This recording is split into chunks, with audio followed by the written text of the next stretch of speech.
Anybody know this? If anything came through your mind, it was probably correct. Yeah, wow. It's garlic mustard. Garlic? So like a lot of kids in Litchfield and the surrounding area, I came to White Memorial with field trips and on my own as a kid. And one thing that impressed me then and now is how it's easy to get at all these different environments and landscapes here. There's a lot of really easily accessible trails. You know, I see like older people way out, what feels like way out in the woods, in all these different environments, or little kids with their parents walking down the trails in places that, you know, if you went in some much more remote wilderness would not be accessible to them.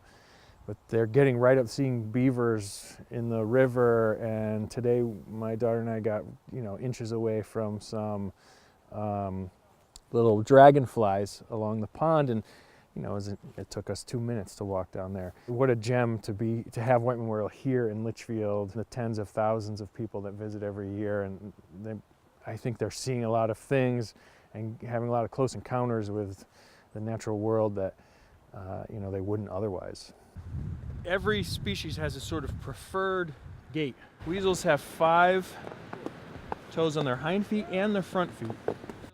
Do a free tracking walk once a month during the winter months when hopefully there's snow on the ground, so there's a lot of tracks to see. We also do some other, you know, all-day programs around tracking, and some in the warmer months we do wild edible plant walks. We do some stuff with families to get the whole family out there. I think it's really important. A lot of times parents are really invested in getting their kids out in nature and getting them connected and close, and they need some of that too.